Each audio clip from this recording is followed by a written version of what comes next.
Assalamualaikum warahmatullahi wabarakatuh. Waalaikumsalam. Waalaikumsalam warahmatullahi wabarakatuh.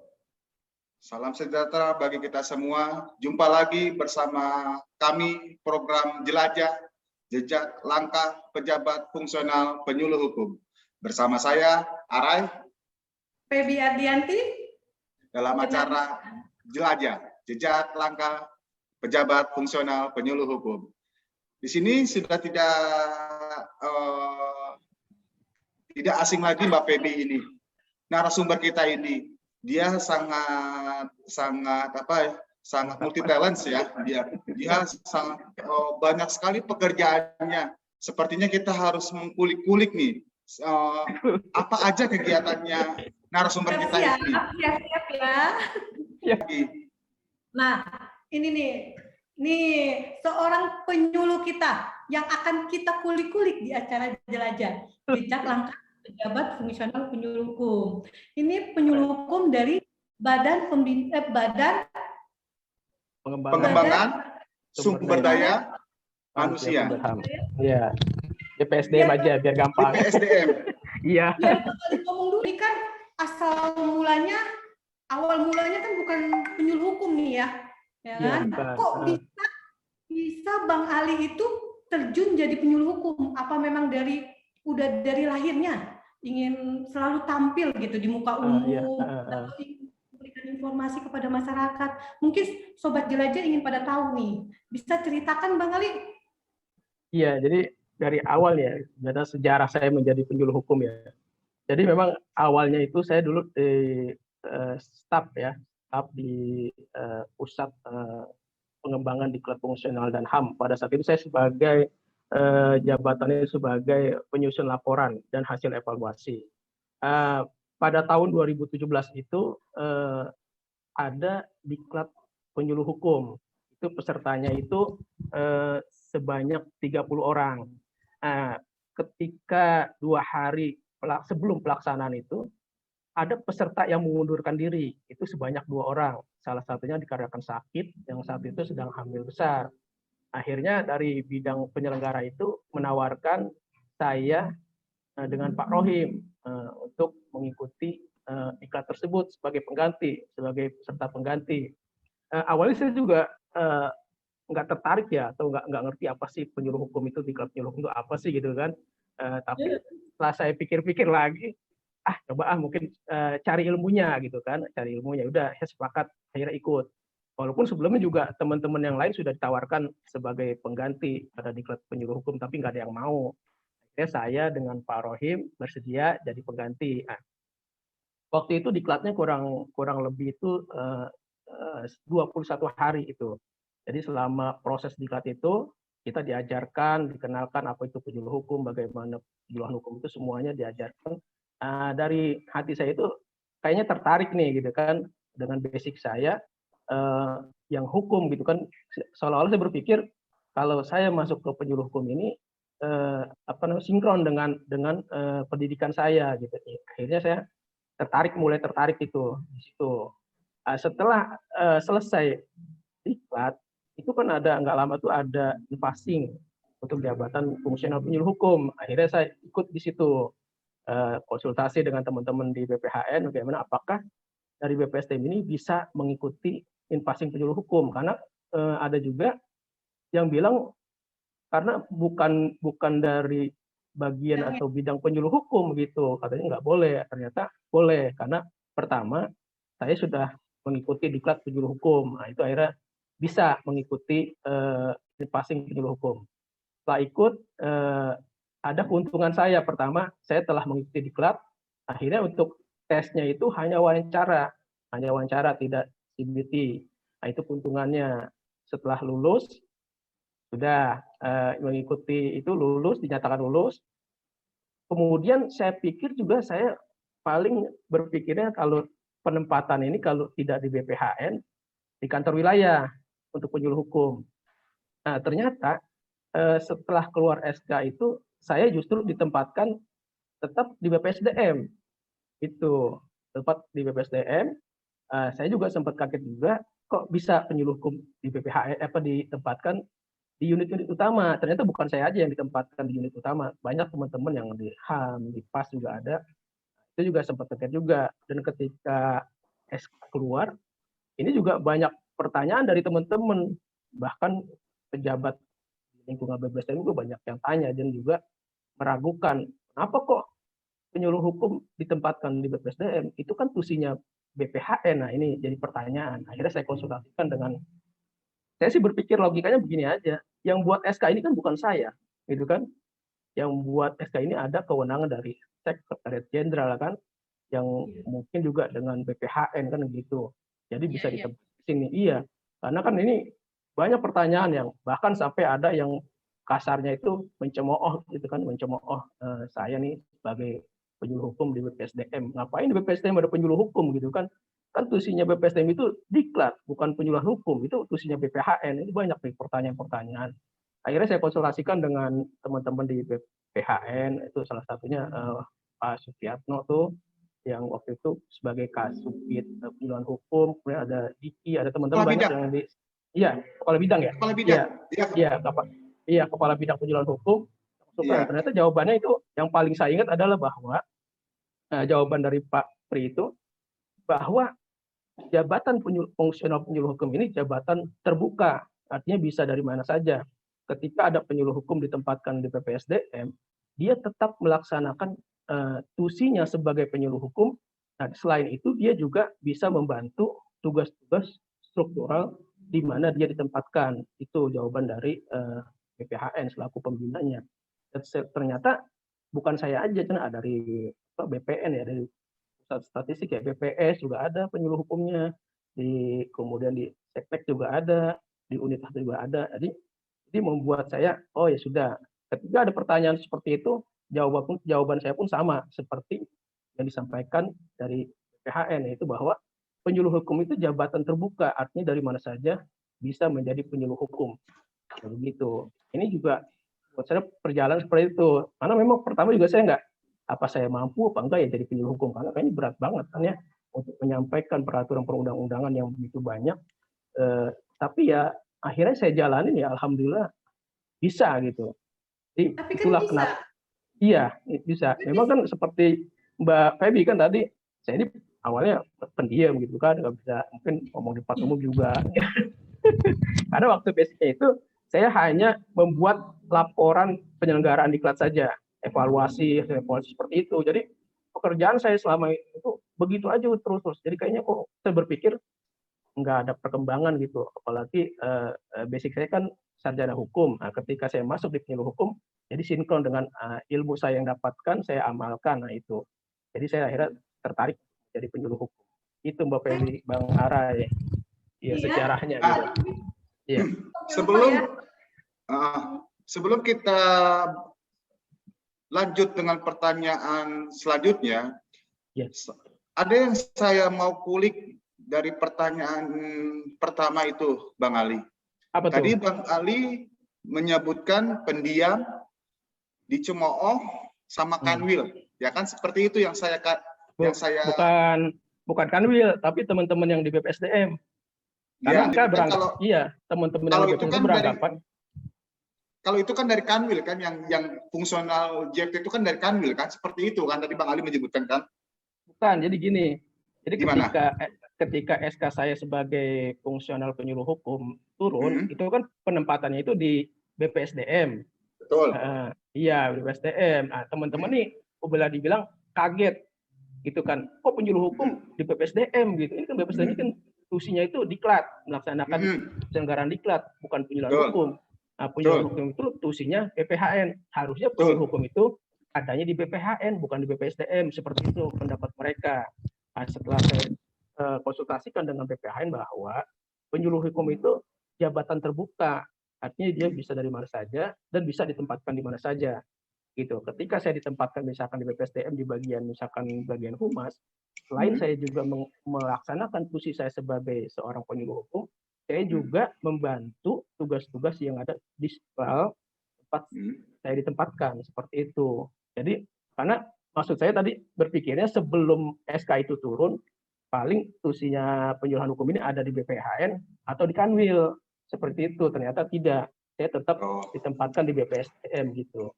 Nah itu teman-teman itu begitu. Jadi kok penyuluh hukum ada di BPSDM gitu kan? Itu kan tusinya BPHN nah gitu. Padahal setiap hari itu mereka itu sudah menyebutkan tata nilai pasti ya kan, pasti ada sinergi. Nah itu udah cuma nyebutin aja, mungkin dia nggak ke situ. Padahal ini kan salah satu sinergitas antara kementerian, unit utama di lingkungan kita kan begitu. Itu maksudnya. Iya. Baik. Jadi yang jadi pertanyaan saya tadi dicemooh, terus tusi sama pendiam.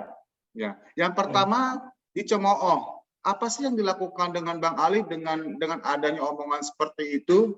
Yang kedua, kalau seandainya apabila itu ada di Kanwil, apakah Bang Ali tetap ingin masuk menjadi JFT penyuluh hukum? Yang ketiga, pendiam. Sampai saat ini Bang Ali ini pendiam nggak sih gitu loh? Saya juga nggak tahu. Itu pendiam saya. Gitu loh. Karena yang saya lihat dari penjelasan Bang Ali itu, Bang Ali itu sangat humoris, terus semangat gitu loh.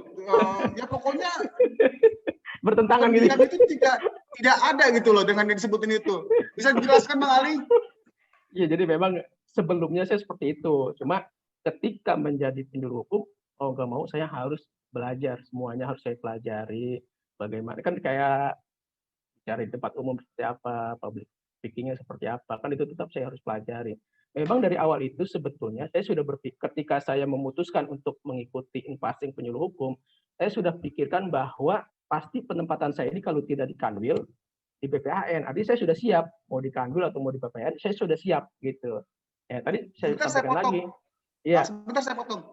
Ya. Nah, tadi Bang Ali bilang siap. Kalau memang Bang Ali ditempatkan di Kanwil Papua atau di Kanwil Maluku atau di Kanwil NTT, apakah Bang Ali siap?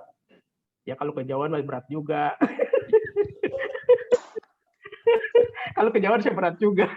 Begini, pertama pertimbangan kita kalau jauh seperti ke Papua kan nggak mungkin juga. Karena apa? Karena saya lebih senang dekat dengan keluarga. Itu kalau saya orangnya. Karena ketika saya ditempatkan di BPSDM, saya bersyukur. Kenapa? Karena saya dekat dengan keluarga, itu yang saya inginkan gitu. Jadi apapun saya lebih mengutamakan keluarga. Tapi kalau Bang Are bilangnya, gimana kalau ditempatkan Papua? Saya mundur. Saya mundur. Iya, karena kan penyuluh hukum itu kan harus apalagi ditempatkan yang mungkin bukan daerahnya. Mungkin kita juga harus ada apa namanya kebiasaan di situ, kita harus tahu kan. Jadi nggak sembarangan nyuluh-nyuluh aja kan gitu. Itu iya, budaya di sana seperti apa, itu harus belajar banyak. Benar Ya. Bang. Iya. Bang Ali, ini kan ada yang mau Pebi tanyakan ya. Bang Ali kan memutuskan untuk menjadi seorang penyuluh hukum. Itu pasti Bang Ali udah menikah dong. Tadi kan nyebutin udah punya anak. Ya, betul. Ya udah ada. Istri bagaimana itu? Apa mendukung Bang Ali atau istri bilang jangan jadi penyuluh hukum? Ya. Itu bisa ceritakan nggak sama kita-kita? Iya, pada saat saya memutuskan kan saya bicara juga dengan istri. Saya tuh ingin menjadi pejabat penyuluh hukum, bukan JFT. Ya pada dasarnya ya udah terserah, mendukung saja apa yang saya itu. Memang ya udah pokoknya dia intinya mendukung gitu loh, mendukung saja. Karena seperti saya sampaikan, nanti kalau misalkan lulus dari JFT penyuluh hukum itu paling nanti ditempatin di BPHN atau di Kanwil gitu, Kanwil DKI. Saya udah sampaikan seperti itu, udah nggak apa-apa, jalanin aja. Dia pada intinya mendukung, Oh gitu. Ada lagi nih, Bang Ali. Pebi tuh dari kemarin tuh pingin ngulik-ngulik tuh. Sebenarnya kan Bang Ali katanya kan dari program dan dari bla bla bla, orangnya pendiam dan tapi kenapa bawain obras kok kayak lebih berpengalaman dibanding kita Bang Ali? Itu enggak, itu perasaan Mbak aja. Orang saya juga kalau bawain host obras itu kadang kaku, maka kan suka ada yang di chat itu kan, senyum dong katanya, senyum dong, udah bawaan lahir begitu jadi nggak bisa. Tapi juga mau cari tahu awal mula terlaksana kegiatan obras itu bagaimana ya Bang Ali, kok bisa gitu tercetus? Iya, obras hukum ya. Ya, jadi awalnya tercipta Obras Hukum itu setelah ada penggantian pimpinan di Subbag Humas ya. Yang sekarang itu Kasubag Humasnya itu Pak Sofi Ahyar. Itu ketika dia masuk banyak ide. Pertama memang dia istilahnya bertanya nih tentang tugas saya sebagai penyuluh hukum itu bagaimana. Saya jelaskan bahwa tugas penyuluh hukum itu yang saya lakukan itu penyuluh hukum secara langsung ke sekolah, ke masyarakat, dan lebih banyak ke sekolah. Nah, tapi karena kondisi pandemi ini kita nggak berani untuk melakukan penyuluhan secara langsung. Terus kemudian gimana? Ya ada secara tidak langsung. Nah, selama ini saya buat blog saja, buat blog atau tulisan. Nah, kemudian saya mengusulkan pertama itu sebetulnya bukan Obras Hukum acaranya, itu acaranya Bincang BPSDM. Nah, pada saat Bincang BPSDM itu hostnya Pak Kasub sendiri, Pak Sofi Ahyar, kemudian narasumbernya saya dengan Pak Rohim, ini awalnya Bincang BPSDM. Kemudian Pak Sofi Ahyar punya pemikiran, punya ide supaya ingin membuat acara lain, yaitu dinamakan Obras Hukum. Nah, Obras Hukum ini ide Pak Sofi Ahyar yang dia menginginkan bahwa Obras Hukum ini hanya khusus narasumbernya itu para penyuluh hukum di Kementerian Hukum dan HAM. Itu memang itu ide beliau. Nah, saya bilang itu bagus gitu kan, karena memang di saat pandemi ini penyuluhan hukum itu ya kita mati gaya gitu kalau kita hanya penyuluhan hukum secara langsung, karena kita juga nggak berani kan. Akhirnya cetuslah ide dari Kasubag yang baru itu Pak Sofi Ahyar menciptakan Obras Hukum. Nah, pada saat itu beliau sendiri yang pertama itu sebagai hostnya. Kemudian karena banyak kesibukan, ada bincang BPSDM, ada wawancara kalau yang live, yang tidak live itu banyak. Nah, itu akhirnya diserahkan ke Mbak Lia, terus bergantian dengan Mas Fata. Nah, terakhir saya juga disertakan sebagai hostnya untuk Obras Hukum. Nanti Mbak Lia dengan Mas Fata itu ke bincang BPSDM. Jadi awal seperti itu, karena memang ini sebagian dari penyuluhan hukum tidak langsung. Nah, jadi intinya bahwa acara Obras Hukum itu merupakan ide dari Kasubag Humas yang baru, yaitu Pak Sofi Ahyar, untuk mendukung tugas saya sebagai penyuluh hukum. Itu. Iya, iya. Oh, begitu ceritanya. Bang Ali, Ali pernah nggak ada pengalaman yang berkesan saat misalnya saat penyuluhan hukum? Misalnya kayak Bang Arai kan? Bang Arai itu penyuluhan hukum ke anak-anak sekolah yang pertama dia lihat yang cakep. Yang dilihat ya tahu dia, yang dilihat cakep-cakep ya. Ya, sebetulnya memang hampir sama nih. Samanya begini. Memang saya dengan Pak Roy itu ketika melakukan penyuluhan hukum itu kebanyakan ke sekolah. Yang pertama itu ke sekolah 2019, 2018 terakhir sampai 2019 itu banyaknya ke sekolah dibanding ke masyarakat. Ke masyarakat itu lebih sedikit karena di acaranya malam. Kemudian juga banyak ketika kita koordinasi dengan RT-nya itu kayaknya kurang bersedia gitu. Kadang bahkan ada juga yang menanyakan ada anggarannya enggak nih gitu kan untuk konsumsinya. Saya bilang ini mandiri, tidak ada. Ya dia ya kayaknya kayak ogah-ogahan gitu, kasar bahasanya gitu, kurang respon lah gitu. Walaupun juga ada yang respon juga. Tapi dibandingkan dengan pihak sekolah itu lebih respon. Sama kita mengajukan permohonan penyuluhan hukum itu ke sekolah itu lebih diterima materinya. Waktu itu Pak Rohim itu narkoba, saya tentang bullying itu. Nah, pengalaman yang paling menarik itu saya menyuluh di salah satu sekolah di Cinere itu SMP itu jumlah pesertanya itu 300 kurang lebih itu 360 orang. Wow, banyak sekali. Iya, satu aula yang besar. Nah, itu bukan ya berkesan gitu. Bayangkan 360 orang kita berdua. Sementara kan tahu sendiri kalau pelajar kan kita ngomong, dia ikut ngomong, ada yang ikut ngomong. Itulah tantang kita tuh, ya kan gitu. Bagaimana kita menguasai 306 orang itu bisa menyimak apa yang kita sampaikan. Ini juga ya tantangan juga tuh buat kita. Itu yang paling berkesan tuh bisa menyuluh di 360 siswa dalam satu tempat. Itu yang ya boleh bilang berkesan lah. Kemudian kedua juga kita tuh yang paling berkesan itu kita lebih dihargai di sekolah itu. Di pihak sekolahnya, kepala sekolahnya lebih dihargai. Sampai-sampai saya pernah itu hampir di setiap sekolah itu ada saja yang memberikan misalkan pangan, makanan banyak. Bahkan ada yang memberikan transport. Itu yang paling berkesan ya. Penyuluh kurang lebih 360 siswa dalam satu ruangan kita ngobrol, dia ikut ngobrol. Gimana caranya ini dia nggak ngobrol, memperhatikan kita, itu yang agak berat itu. Itu. Kalau menurut Bang Ali lebih suka penyuluhan secara langsung apa tidak langsung? Kalau saya pada dasarnya lebih suka secara langsung. Itu lebih enak kita. Cuma memang kekurangannya adalah lebih capek. Itu. Begitu. Iya, karena kita kan mandiri nih, sifatnya mandiri. Pertama kita harus membuat surat permohonan dulu ke sekolah, ya kan. Kita koordinasi ke sekolahnya, ketemu ke kepala sekolahnya, atau ketemu ke bagian siswanya, ya nanti kita balik lagi untuk penyuluhan hukum. Jadi lebih enak penyuluhan secara langsung, tapi memang capeknya lebih capek, gitu. Tapi Bang Ali, nih, ya.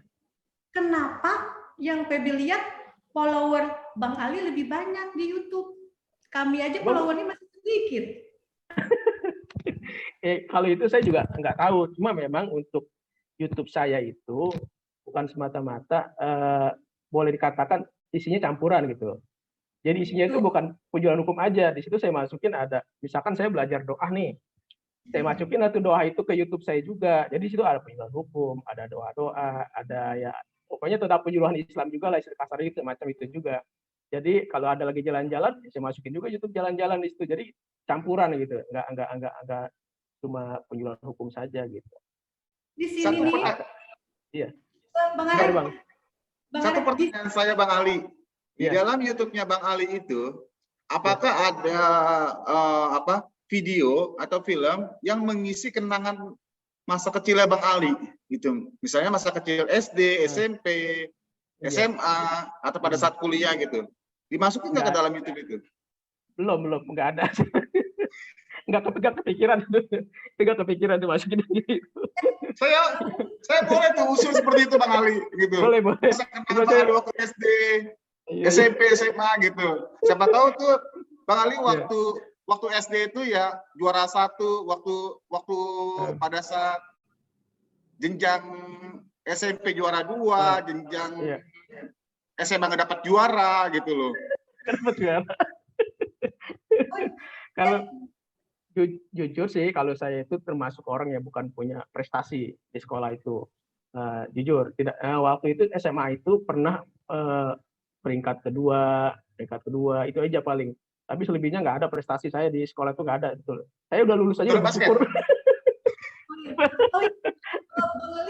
Bang Ali, Sobat Jelajah mungkin banyak nih di luar sana penyuluh-penyuluh hukum yang lagi ingin membuat konten YouTube lah, konten Instagram lah, Facebook lah, ada nggak? Kami tuh di sini nih di acara Jelajah ingin tahu tip-tip Bang Ali kok bisa banyak follower. Kasih dong kami penyuluh-penyuluh hukum, sobat-sobat Jelajah, gimana trik-triknya? Saya jawab jujur apa jawab bohong nih? Bohong aja Bang Ali. Kalau bohong? Iya, jawab jujur, harus jujur apa harus bohong nih jawabannya nih. Itu susah. Susah ya. Kita penyuluh hukum jangan sampai melakukan hal-hal yang dilarang. Iya. Jadi kalau saya, Bang? Ya Bang. Kalau saya cuma satu, menurut kata Bang Ali seperti apa gitu loh. Kalau menurut kata Bang Ali nggak usah diungkapkan, ya udah kita ganti pertanyaan. Jadi nggak apa-apa lah, bagi sedikit. Jadi begini, memang pertama saya juga nggak menyangka paling bisa saya juga pertama nggak menyangka bahwa YouTube saya itu bisa nyampe pertama itu untuk mendapatkan 1.000 subscriber aja nggak kepikiran gitu kan. Itu nggak betul nggak? Iya. Nggak kepikiran. Jadi untuk mencapai 1.000 aja nggak kepikiran. Karena saya pikir udah saya upload gitu kan. Cuma ya seperti saya sampaikan tadi, YouTube saya itu campuran. Ketika saya belajar doa, oh iya kenapa saya nggak bagikan juga kan? Saya lagi belajar doa, saya bagikan juga ke YouTube saya biar mungkin juga orang yang seperti saya yang pengen belajar doa juga bisa gitu. Padahal saya juga sama masih belajar begitu. Nah, terus kalau saya buat lagi YouTube channel sendiri misalkan untuk yang punya hukum, sayang gitu kan, jadi banyak nanti mengelolanya juga kan bingung juga kalau ada 2 channel kan. Ya udah saya masukin itu semua. Ada waktu jalan-jalan, ya udah saya masukin. Memang kalau dilihat dari ini jujur nih, saya bilang tadi jujur apa bohong nih. Kalau dilihat dari ini jujurnya di sini. Kalau saya lihat dari rating yang ada pengelolaan saya itu, ternyata memang orang itu nggak tertarik dengan penyuluhan. Jadi rating, iya ini jujur ya, dari rating misalkan rating yang saya kelola itu, dia lebih tertarik ke doa-doa yang saya buat itu. Sementara penyuluhan hukum itu paling 50, 40 yang melihat. Tapi begitu doa saya share langsung bisa 100 gitu. Tapi kalau penyuluhan hukum saya share paling 40 aja udah berat ngangkatnya gitu untuk membuka channel itu. Tetap saya bersyukur bahwa yang penting apa yang saya sampaikan ini pertama, iya bermanfaat. Terus juga merupakan fungsi saya sebagai seorang penyuluh hukum karena memang kan dua diberikan metodenya penyuluhan hukum langsung dan tidak langsung. Maka di saat pandemi ini saya lebih banyak membuat vlog secara tidak langsung. Adapun nanti tapi di situ juga banyak yang komentar, yang penyuluhan hukum itu banyak juga yang komentar tentang anak yang melanggar pidana segala macam itu ada, saya jawab semua di situ ada. Artinya walaupun sedikit tapi mudah-mudahan untuk 10 orang, 40 orang yang nonton itu bermanfaat gitu. Ya. Artinya saya nggak pesimis, cuma memang kalau secara jujur, kalau dilihat rating minatnya memang lebih banyak ke doa-doa daripada penyuluhan hukum. Itu rating yang khusus di channel saya. Tapi mungkin di channel-channel yang lain seperti mungkin Pak Sudaryadi itu saya lihat channelnya juga baik juga. Nah itu khusus dia penyuluhan hukum, tapi udah melebihi itu juga. Jadi iya banyak juga. Jadi memang ya udah kita kembali lillahi ta'ala aja, kita upload semua ya apa yang kita buat waktu itu mungkin buat kita ada mungkin buat orang tidak menarik, tapi di sisi lain ada orang yang menarik. Artinya udah itu kita serahkan kepada pemirsanya, kepada penontonnya, kepada YouTube-nya. Kalau memang dia senang pasti dia akan subscribe itu aja. Seperti saya sampaikan tadi, saya nggak kepikiran 1000 aja nyampe gitu. Ternyata melebihi itu. Jadi intinya ya udah buat saja sebanyak-banyaknya upload. Nanti itu menjadi kewenangan para pemirsanya, para penontonnya. Ya mau subscribe enggak gitu aja Bu. Jadi sobat jelajah tidak usah takut. Penyuluh-penyuluh hukum yang ada di seluruh Indonesia nggak usah takut. Kita harus tetap berkarya. Walaupun kata Bang Ali yang nonton cuma sedikit, tapi kita berusaha. Selalu berusaha. Mudah-mudahan melebihi Bang Ali. Gimana Bang Ali? Amin. Ya. Memang ya paling nggak Bu ini semacam aset kita juga ya. Karena mungkin pelan-pelan kita buat dari sekarang aja. Pelan-pelan mau 2, 3, nambah 4, kan lama juga nanti banyak seperti itu. Yang penting substansi dari apa yang kita sampaikan itu tersampai gitu kan. Misalkan tentang undang-undang lalu lintas, tentang kekerasan rumah tangga itu substansinya itu kita sampaikan gitu. Itu aja Bu. Itu apa namanya? Undang-undang lalu lintas itu termasuk tilang elektronik nggak tuh Bang Ali? Ini maksudnya. Ayo kalau gitu saya jadi ini aja sekarang. Kita balik aja ya kita sangat itu loh Bang Ali sangat bermanfaat sangat bermanfaat untuk masyarakat gitu informasi tersebut. Kenapa Bang Ali itu dimasukkan informasi tersebut gitu loh. Jadi biar tahu ternyata kalau berkendara itu harus begini, begitu gitu loh Bang Ali. Kalau saya ya Bu. Ya Mbak. Bang Ali, Febi tahu mungkin Bang Arek pingin nampil di YouTube-nya Bang Ali. Boleh, sebetulnya kalian saya lebih senang sebetulnya bisa nambah itu istilahnya nambah video saya ke YouTube-nya. Tapi kadang-kadang saya nggak enak juga, takutnya ntar dia nggak berkenan lagi. Febi juga mau menghimbau kepada sobat-sobat jelajah, penyuluh-penyuluh hukum, ayolah kita ada teman misalnya berkarya, ayolah kita follower, ayolah kita tonton. Siapa lagi kalau nggak kita penyuluh-penyuluh hukum yang nonton? Kita dulu yang nonton, baru nanti orang mengikuti. Ajaklah. Ada dukungan Bu ya. Iya, kita dukung semua penyuluh-penyuluh yang ada di Indonesia ya. Betul ya Bu. Di hukum ya.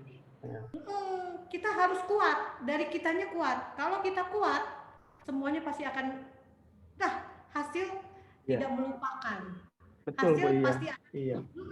Kalau misalnya Bang Arai punya YouTube, misalnya punya program, mau nggak mau kita penyuluh hukum ya kita tonton, kita lihat. Siapa lagi yang mau lihat kalau nggak penyuluh-penyuluh hukum itu sendiri? Kita paling nggak diintip lah ya Bu. Ya paling nggak dibuka dulu sebentar gitu, 1 menit gitu kan, dengerin ya kan. Bentuk dukungan. Kalau Iya. bisa sobat-sobat jelajah yang termasuk penyuluh-penyuluh hukum, jangan saingan-saingan, kita saling tolong-menolong Betul, dalam setuju. berkarya, ya, dalam meningkatkan kemampuan kita menyuluh. Bagaimana Bang Arai? Saya Arai. sependapat dan setuju dengan Mbak Feby itu.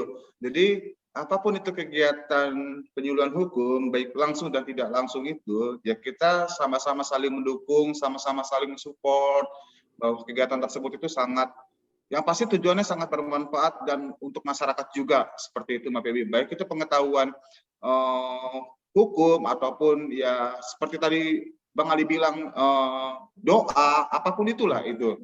Nah, termasuk jalan-jalan pun juga demikian. Misalnya ya jalan-jalan kemana gitu, tiba-tiba ada salah satu tempat yang itu benar-benar menjadi pengetahuan kita. Misalnya kita jalan-jalan ke Taman Mini, di situ kan ada anjungan 33 provinsi. Nah, kan bisa di situ kita buat tuh, ini loh salah satu rumah adat betul, Bali, ini Sumatera Selatan, gini. Jadi kan itu sangat bermanfaat sekali kan Bang Ali kan, dengan seperti itu. Gitu. Jadi yang ada yang tidak tahu, oh ternyata begini loh rumah adatnya Sumatera Selatan, pakaian adatnya seperti ini, begini-gini, lagunya seperti ini gitu. Nah, terus untuk Sumatera Utara juga begitu, Betawi dan segala macam lah. Saya sependapat dengan hal seperti itu gitu. Jadi apapun itu yang bermanfaat dan berguna untuk masyarakat itu ya sependapat saya. Itulah salah satu tugas penyuluh hukum dan tugas kita semua. Ya.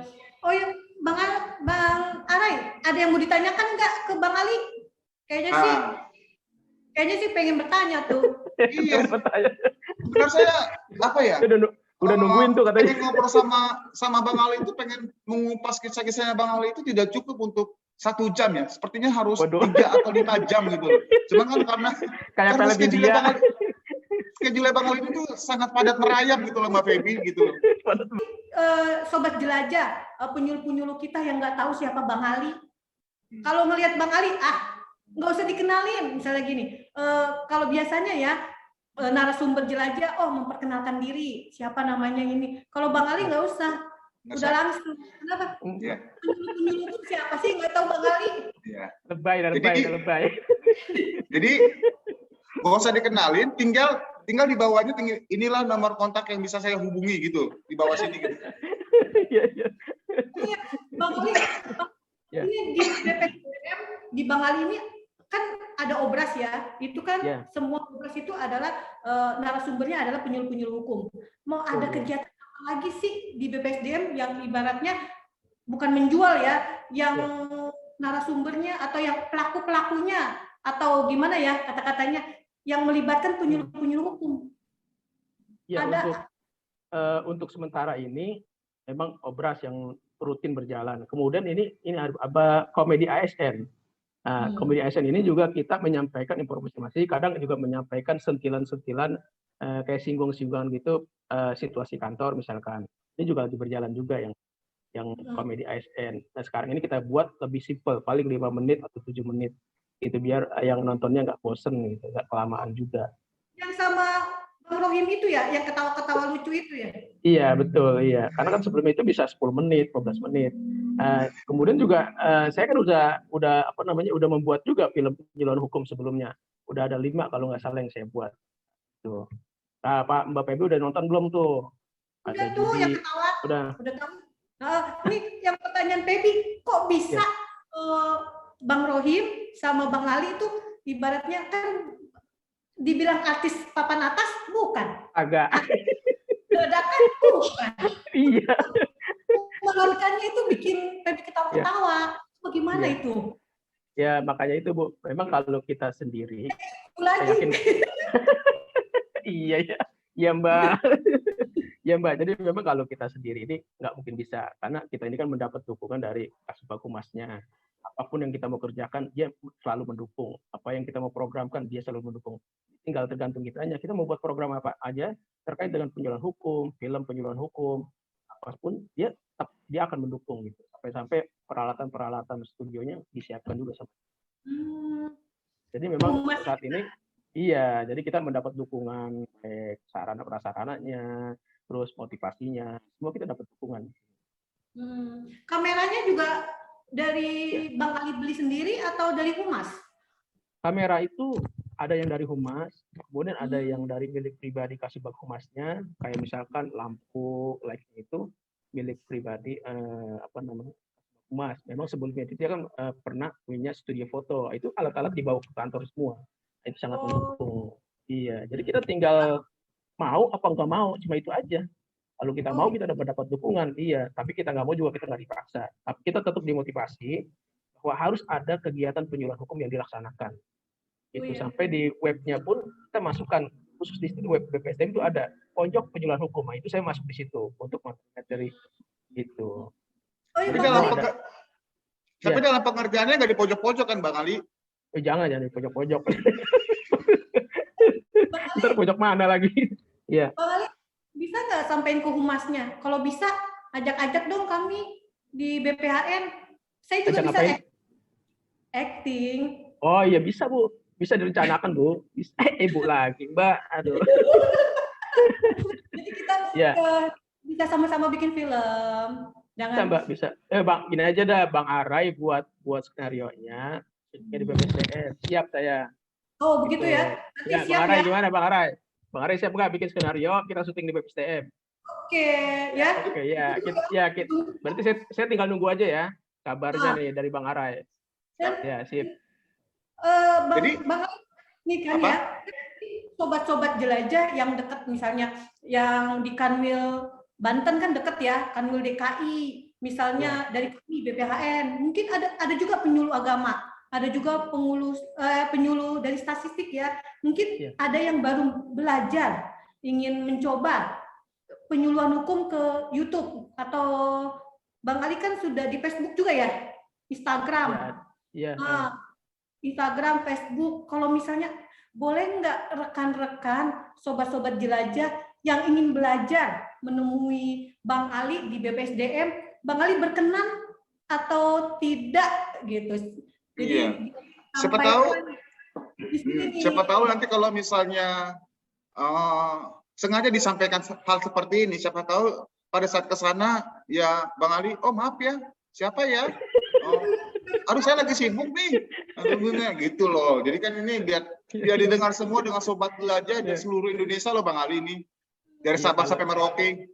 Iya, sebetulnya sih kalau itu saya malah malu sebetulnya. Ya saya bukan apa-apa juga. Banyakan nggak bisanya, masih belajar juga itu. Jadi ya, kalau sama-sama belajar saya siap. Tapi kalau misalkan minta saya seperti ini, saya nggak sanggup kayaknya. Nah, karena saya juga masih belajar. Karena saya juga masih belajar juga. Nih, sobat jelajah yang misalnya lagi diklat di BPSDM, misalnya lagi jam kosong, ada Bang Ali, ya belajar aja cara bikin YouTube, cara bikin film. Nah, kesempatan. Ya, bagaimana Bang Arai? Setuju. Nah, rencananya kami juga mau ke Bang Ali. Ya udah saya tunggu skenario-nya aja dari Bang Arai sama-sama lah. Siap. Baik Bang Ali. Ada satu pertanyaan lagi nih untuk Bang Ali nih. Ya sebenarnya sih saya sih nggak pengen ini cepat selesai sih, tapi saya karena tahu schedule Bang Ali itu ya tadi saya ada bisikan ke saya schedule itu sangat padat gitu. Makanya saya bilang inilah pertanyaan terakhir. Padat berayap nih. Saran, masukan atau nasihat lah untuk sobat jelajah dan untuk seluruh JFT kita semua. Saran dan nasihatnya atau masukan. JFT penyuluh hukum. Iya, jadi mungkin bukan nasihat kali ya. Mungkin saya lebih senang berbagi saja. Jadi untuk para penyuluh hukum, tugas kita memang melakukan penyuluhan hukum. Tapi yang pertama, yang paling penting dalam mendukung tugas kita itu, kita mantapkan niat kita dulu. Jadi niatkan dalam hati kita bahwa dalam melakukan penyuluhan hukum bukan hanya memenuhi atau menggugurkan kewajiban kita, tapi juga menjadikan tugas penyuluhan hukum ini sebagai ladang amal ibadah untuk kita. Itu yang pertama. Kemudian yang kedua, kita harus ikhlas sebagai penyuluh hukum. Ikhlas bahwa apa yang kita lakukan semata-mata karena Allah. Karena ini kan kita menyebar informasi hukum pada masyarakat. Masyarakat harapannya masyarakat yang tidak tahu menjadi tahu, yang tahu menjadi sadar, kemudian taat dan patuh pada peraturan perundang-undangan itu. Jadi ketika kita ikhlas dalam bekerja, juga akan memudahkan pekerjaan kita. Terus kemudian yang ketiga, jangan mati gaya. Kan memang kalau saat ini kan masih situasi kondisi pandemi begini, kita nggak berani melakukan penyuluhan hukum secara langsung, apalagi kita di Kementerian Hukum dan HAM, ada aturannya. Jadi ya kita nggak usah mati gaya. Banyak ada, kalau saya memang lebih mudahnya ke channel YouTube secara pribadi, lebih mudah itu. Tapi paling nggak seperti saya sampaikan, ada pekerjaan yang kita lakukan, jadi tidak kosong. Kita tidak hanya sebagai penyuluh hukum, tapi sama sekali kita tidak melakukan apa-apa. Jadi jangan mati gaya, ketika tidak melakukan penyuluhan hukum secara langsung, kita bisa melakukan secara tidak langsung. Misalkan menulis di blog atau membuat video penyuluhan hukum yang kita upload ke YouTube. Karena kan ini secara gratis, tinggal kita mau apa tidaknya. Itu. Jadi nggak usah mati gaya. Bisa kita lewat film, ya kan, talk show, ya seperti Obras Hukum, atau yang lain-lainnya seperti sekarang ini bisa kita lakukan. Jadi nggak usah mati gaya. Kemudian ya yang keempat, terus meningkatkan pengetahuan. Karena memang kan kita ini sebagai penyuluh hukum yang saya merasakan paling berat itu membaca. Ini berat sekali. Ketika kita mau menyampaikan misalkan tentang undang-undang perlindungan anak, kita mau nggak mau harus membaca, gitu kan? Dituntut membaca. Nggak mungkin kita membuat PowerPoint, kemudian ketika menyampaikan kita fokus ke PowerPoint-nya. Paling nggak kan ada yang kita hafal, paling nggak pengertiannya atau undang-undangnya. Jadi terus meningkatkan pengetahuan dengan membaca. Membaca ini yang seperti saya sampaikan tadi, berat rasanya kalau kita tidak paksakan. Karena ini kita tidak bisa memberikan kepada seorang sesuatu kalau kita sendiri tidak punya sesuatu. Jadi terus meningkatkan pengetahuan kita tentang hukum-hukum yang berlaku. Dan yang terakhir, tetap semangat. Jadi dalam kondisi apapun kita tetap semangat sebagai penyuluh hukum. Mungkin itu aja yang saya bagikan buat teman-teman kalian. Waduh, terima kasih, Bang Ali. Iya, sama-sama, Mbak. Jadi intinya tadi yang saya tangkap itu adalah sebagai ladang dan amal ibadah, ya. Tidak mati gaya, Iya. Pengetahuan, membaca, dan tetap semangat. Seperti itu kan. Iya. Demikian perbincangan kita dengan Pak Bang Ali Usman dari BPSDM Depok. Kami host belajar saya Arai. Widianti, mohon pamit. Dan jika ada ucapan dan tutur kata kita yang kurang berkenan, kami mohon dibukakan pintu maaf. Wabillahi taufiq wal hidayah. Wassalamualaikum warahmatullahi wabarakatuh. Waalaikumsalam warahmatullahi wabarakatuh. Semangat.